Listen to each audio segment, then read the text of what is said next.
Además hay que sentir cada uno de estos sueños que los adultos, con las tijeras raras, les van cortando. De diversidad. La educación prácticamente siempre ha sido teórica. Hijos de inclusión. Parece. Pero si lo analizamos con mayor profundidad, Y así nos da una realidad que lamentablemente nosotros como jóvenes satisfacción. Las virtudes que tiene la reforma educacional. Esos que se menean La solidaridad, la con cooperación. nuestros gestos, echando mano a cuanto. queremos agradecer su asistencia al taller de reforma educativa por una nueva educación pública, que se encuentra convocado por el Foro Ciudadano por la Educación Pública del senador Carlos Montes. Ayer le escuché a alguien, a un profesor que me decía lo terrible que es que cada niño vale plata. Sistemas de administración efectivos. La escuela puede ser muy buena, pero tener un liderazgo que no funciona.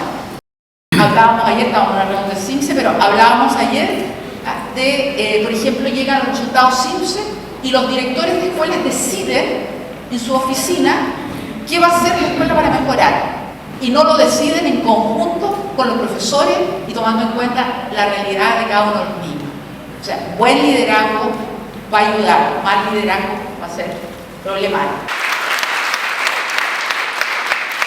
En definitiva, nosotros aceptamos legalmente en nuestra constitución actual, probablemente también en la futura, que haya educación pagada. El que haya educación pagada, el que la élite se eduque separada de su pueblo, tiene una enorme consecuencia. Y tiene una consecuencia pública, no es una consecuencia privada solamente. Yo creo que el gran dilema que de alguna manera estamos tratando de resolver ahora es la situación mercantil de la educación particular subvencionada. O sea, al estar en una situación mercantil, está dejando de ser pública.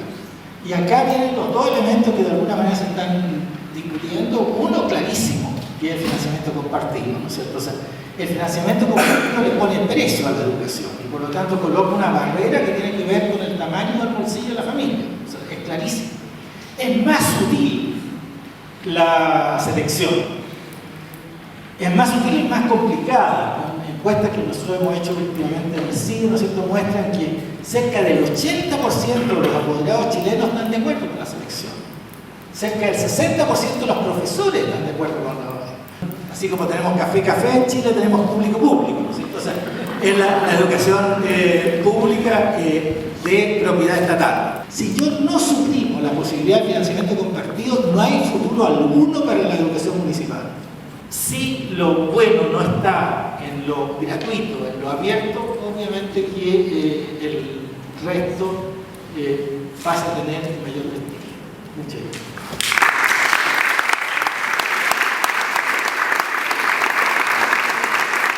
Pero yo más que hablar de educación quiero hablar de política. ¿Y qué hacemos para transformar el sistema educacional? Porque creo que es muy importante tener claros conceptos, pero también es importante discutir de cómo lo hacemos para cambiar las cosas. El sentido de este taller es esencialmente político. Es la idea de que de aquí surja gente con energía para mover a otra gente, y esa otra gente mueve a otra gente, porque esa es la base principal de un proyecto transformador como el que nos proponemos.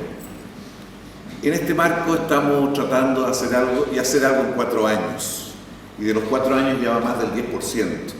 Y por lo tanto es ver qué podemos lograr en estos 4 años y qué no podemos lograr.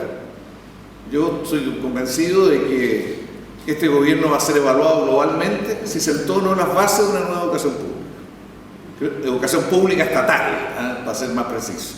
Las reformas educacionales no son igual que la reforma tributaria ni otra. Aquí se requiere que una parte muy importante de la sociedad se esté jugando por estas transformaciones. O sea, es muy difícil llegar a provocar hitos, cambios, puntos de quiebre. Para esto se requiere excitarse. Bueno, yo no voy a entrar en mayores detalles, pero hay que agregar. Lo primero, hay que ya empezar a hacer cambios en la forma y en el contenido de la enseñanza y aprendizaje. Ahora, ¿qué significa esto? Que no haya cursos de menor tamaño ahora, no después, ahora. es curioso, pero la crisis de la educación pública ha aumentado el tamaño de los cursos, porque se disminuye la matrícula y se juntan los municipios juntan dos cursos. En vez de disminuirlo, está aumentando. Entonces, eso hay que pelearlo, es decir, disminuyó la matrícula, esta es una oportunidad de que haya cursos más pequeños. Hay una oportunidad también, una segunda cosa, que los profesores dediquen más tiempo a preparar clases, a conversar con los niños, a estar con los niños y otros. Tiene que haber un programa de apoyo a los profesores ahora.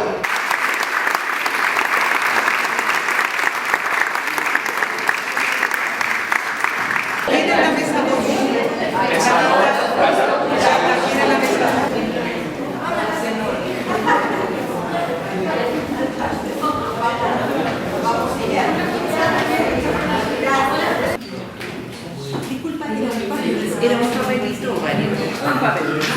Lo tenemos que pasar a ti. No, eso es pegadito.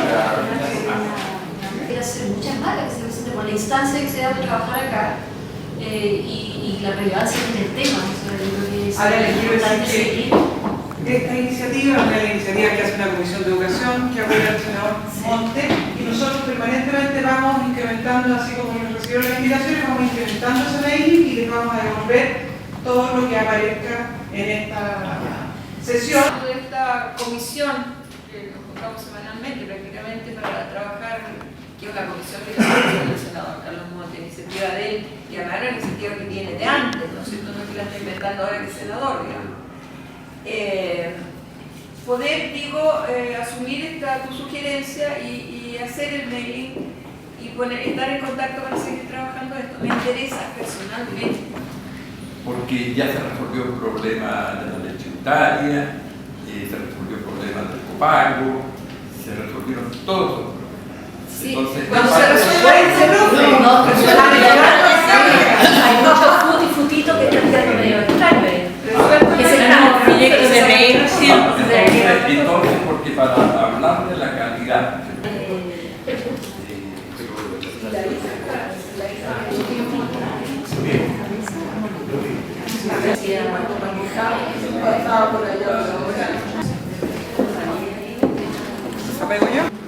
Por otra parte, también se habló de que el profesor tenía que pagar la formación continua, lo cual debería ser de alguna forma considerado en el aspecto del mejoramiento de la calidad. Y la mayoría tenemos la inquietud de seguirnos reuniendo, lo cual yo creo que es uno de los aspectos más positivos. Entendemos que el término calidad no lo podemos trabajar en 15 minutos.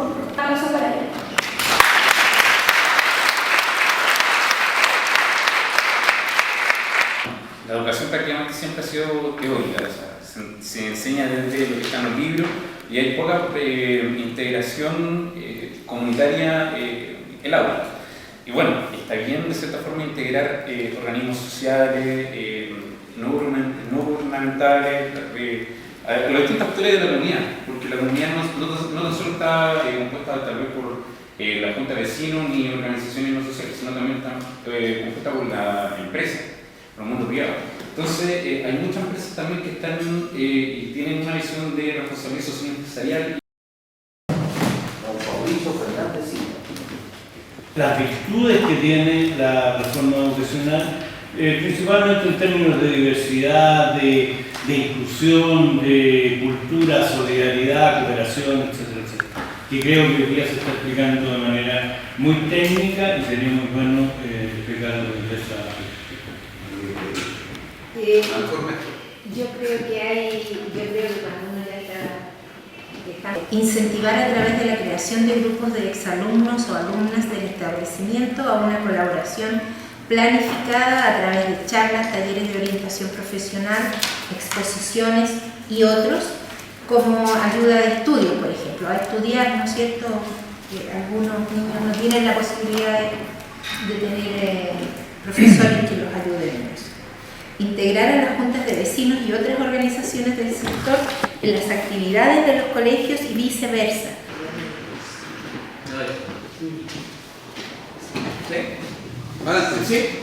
En otro punto que fue bastante importante que fomenta esta escuela comunidad fue en abrir en estos espacios y esta programática, en la cual se mencionaba desde celebraciones, o sea, desde de conmemorar fechas, como también en la educación de la familia, en la cual se tratan los temas como de sexualidad o fomentación de diálogo, como también por tratar temas de drogas que claramente son los vicios que están en nuestra sociedad. Y bueno, prácticamente esos fueron los puntos más o menos bastante fuertes que en la cual nuestro grupo se enriqueció. Y eso vendría siendo nuestra respuesta.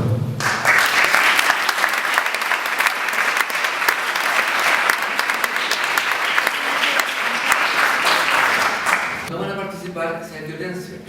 Los apoderados no participan si hay violencia, verbal o física. ¿Verdad? Pero una nueva educación cívica que promueva la participación. Y eso implica derechos humanos y eso implica recoger algunas experiencias en territorio que ya se están haciendo y que son muy alentadoras en ese sentido, como la experiencia de creando vínculos en territorio que se está haciendo en Los Espejos. Yo creo que es importante eso. Porque uno puede hablar mucho en el aire, pero no hablemos en el aire, hablemos a partir de experiencias bien concretas que ya se están haciendo y que están dando resultados. ¿Sí? Trabajamos en una radio, tenemos un programa y terminamos este próximo lunes el cuarto programa sobre educación. Pero, ¿qué cosa nosotros vamos a liceos? Conversamos con los apoderados y eso se transmite. Se comenta y nos han llegado como 100 intervenciones de apoderados y de estudiantes. Si nos vamos a otros sectores, el tipo de vulneración de derechos también es de otra forma y es encubierta.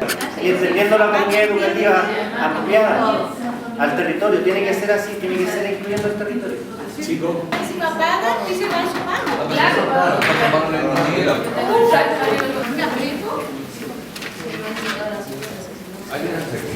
Nosotros llegamos a la conclusión de que para que exista una mayor participación y democracia en las escuelas de liceos públicos es fundamental reincorporar el ramo de educación cívica a partir de la enseñanza básica. Que se aprenda haciendo, que se enseñe no solo la parte teórica de la educación cívica, sino que también esta se lleva a cabo de distintas formas.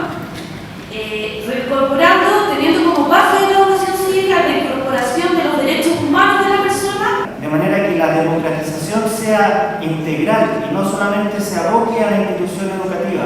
Tiene que, como decía el compañero antes, tiene que incluir las organizaciones que están directamente en torno al colegio, al liceo. Los vecinos, tiene que incluir a los apoderados, la familia es fundamental en esto. La democratización, y como decía el senador antes, podemos exigir que haya cambios conductuales y comportamentales dentro del aula, pero eso si no incluimos a la familia, si no la hacemos participar, que realmente ellos sientan, si es necesario se realiza una reeducación en el tema de los derechos humanos y de la participación política, de la participación activa. Estamos hablando de una generación que no tuvo participación política, no tuvo participación activa.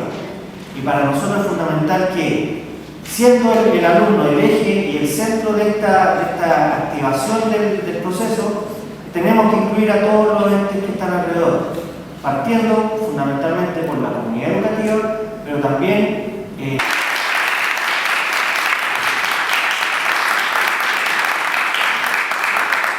nuestra mesa no fue tan numerosa como la mesa anterior, sin embargo hubieron varias discusiones y precisamente estábamos trabajando con violencia escolar y muchas veces nos costó escuchar. Así que si eso se plantea dentro de una mesa, ¿cómo va a ser dentro de un liceo? Me pregunto yo. Bueno, dentro de la mesa abarcamos dos grandes temáticas. Una de ellas es a través del currículum.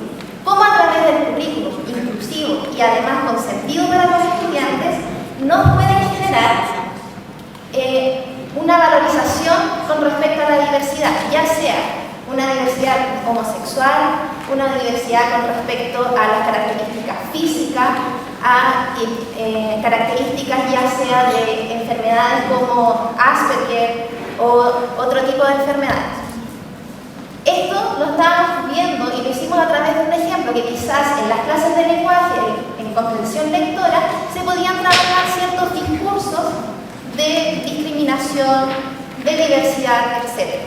Eso es por un lado. Por otro lado, trabajamos lo que es talleres, espacios de diálogo y campañas en las cuales podíamos trabajar la convivencia escolar, las relaciones con las otras personas, cómo nos relacionamos nosotros, las escuelas con nuestro medio, cómo nos vinculamos con las otras personas. El propósito de reunirnos en este lugar ha sido fortalecer y empoderar a la ciudadanía para luchar por una educación pública. Además, formar monitores para difundir el sentido y la propuesta de la reforma educacional. Es por esto que el llamado es a reflexionar, a ser parte y tener un rol protagónico en diferentes espacios de nuestro país. Adicionalmente, creemos que es un proceso histórico y oportunidad para revivir nuestra educación pública. En este sentido, como hija y sobrina del profesor, prima, estudiante de pedagogía y sujeta activa del movimiento estudiantil desde el 2006 hasta la actualidad, creo firmemente en que el momento es ahora. El tiempo es ahora, no mañana. Hoy es cuando debemos levantarnos y elevar la voz, salir a las calles, a manifestar nuestro deseo por una nueva educación pública, que sea reconstruida desde sus bases, para así lograr calidad en nuestro sistema educacional. Debemos tener en cuenta que el poder está en nuestras manos y juntos podemos lograr que esta reforma sea lo que hemos esperado por mucho tiempo. Trabajemos por una nueva educación pública. Que decidan por ellos, que se equivoquen, que crezcan y que un día nos digan adiós.